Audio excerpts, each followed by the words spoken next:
Hello guys, this is Bruce pro और आज हम बात करेंगे नालंदा यूनिवर्सिटी के बारे में। तो सबसे पहले आपको बता दें कि नालंदा यूनिवर्सिटी क्या थी। नालंदा यूनिवर्सिटी 5वीं सदी में स्थापित की गई थी और 12वीं सदी तक वो पूरी दुनिया में फेमस हो गई थी। मतलब ये यूनिवर्सिटी 700 साल तक चली। इसे नरसिंह देव ने बनाया था। नालंदा का मतलब ना आलमता, कभी ना रुकने वाला ज्ञान। ये एक बुद्धिस्ट यूनिवर्सिटी थी। यहाँ पे बहुत सारे मॉन्क्स और स्टूडेंट्स दुनिया भर से आके स्टडी कर रहे थे। नालंदा यूनिवर्सिटी में बहुत बड़ी लाइब्रेरी थी जिसमें अलग अलग प्रकार के मैन्युस्क्रिप्ट थे। यहाँ पे स्टूडेंट्स पूरी दुनिया भर से ट्रैवल करके आते थे। ऐसा कहा जाता है कि यहाँ पे आने वाले स्टूडेंट्स की एक टफ एंट्रेंस एग्ज़ाम ली जाती थी। नालंदा यूनिवर्सिटी का एस्ट्रोनॉमिकल एंड मैथमेटिकल नॉलेज दुनिया भर में पॉपुलर था। इसी यूनिवर्सिटी की वजह से मैथमेटिक्स और एस्ट्रोनॉमिक्स को अलग अलग सब्जेक्ट्स माना गया था। ऐसा कहा जाता है कि महान आर्यभट्ट भी इस यूनिवर्सिटी में प्राध्यापक थे।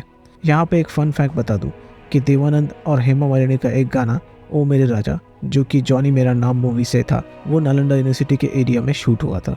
7वीं सदी के समय में हियोंगजांग ने लिखा है कि वो यहाँ पे आके बहुत शॉक्ड रह गए थे जब उन्होंने नालंदा की लाइब्रेरी देखी।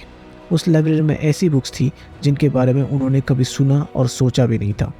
उस लाइब्रेरी का नाम धर्मगंज था।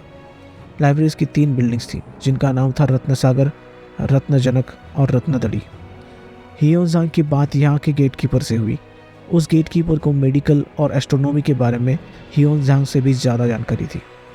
ये सभी नॉलेज नालंदा यूनिवर्सिटी के लाइब्रेरी से मौजूद हुआ था। हियोंगजांग की लिखी बहुत सारी बातें ब्रह्मपुत्र नदी में बाढ़ की वजह से बह गई जब वो चाइना में रिटर्न आ रहे थे। 12वीं सदी में बख्तियार खिलजी ने जब इस यूनिवर्सिटी को जलाया तब उसमें बहुत सारी बुक्स जल गई। ऐसा कहा जाता है कि यूनिवर्सिटी की 90 लाख बुक्स 6 महीने तक जलती रही। जो न्यूटन ने ग्रेविटी का आविष्कार किया था वो बहुत पहले ही यूनिवर्सिटी में हो चुका था। इसमें बहुत सारी बीमारियां जैसे कि कैंसर और पैरालिसिस का रामबाण उपाय भी मौजूद था। अगर इसके प्रूफ के बारे में बात करें तो उस वक्त के बहुत सारे फॉरेनर ट्रैवलर्स जैसे कि हियोंगजांग 629 और 645 के दरमियान यहाँ पे आ रहे थे। हियोंगजांग को बुद्ध धर्म का सबसे बड़ा प्रसारक माना जाता है। यहाँ से उन्होंने बहुत सारी जानकारी संस्कृत से चाइना में ट्रांसलेट करके चाइना में बुक्स लिखे। हियोंगजांग और यिनजिंग की कुछ जानकारी उनके बुक्स में लिखी है। आपको इनके बारे में और जानकारी चाहिए तो आप डिस्क्रिप्शन में जाके लिंक पे विजिट कर सकते हैं और उन बुक्स को डाउनलोड कर सकते हैं। अब जानते हैं बख्तियार खिलजी कौन था। बख्तियार खिलजी एक तुर्किश क्रूर सेनापति था। अफगानिस्तान के कुछ वॉर्स में उसकी क्रूरता को देख के घोरी एम्पायर ने इसको सेनापति बना दिया। उसके बाद वो बिहार में आया और यहाँ पे सेन एम्पायर को इन्वेड करने के लिए विक्रमशाला और नालंदा यूनिवर्सिटी को बर्बाद कर दिया। अब जानते हैं बख्तियार खिलजी ने ऐसा क्यों किया। एक बार बख्तियार खिलजी किसी युद्ध में चोटिल हुआ और उन चोटों की वजह से वो बहुत बीमार हुआ। कोई भी उसका इलाज करने में सफल नहीं हो रहा था।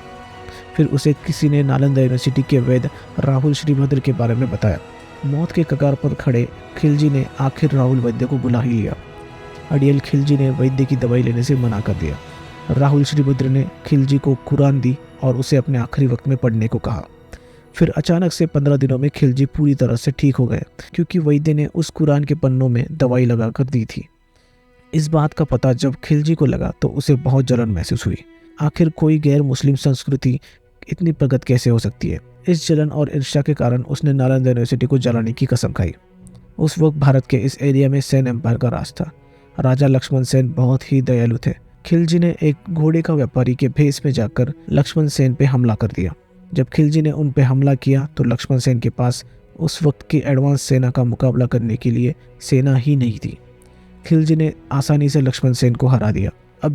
अब हम ये सोचते हैं कि नालंदा यूनिवर्सिटी अगर आज भी होती, आज के हार्वर्ड और स्टैनफोर्ड यूनिवर्सिटी को टफ कंपटीशन होता। अगर आज भी नालंदा यूनिवर्सिटी होती, बहुत सारे मेडिसिन में आज भारत आगे रहता।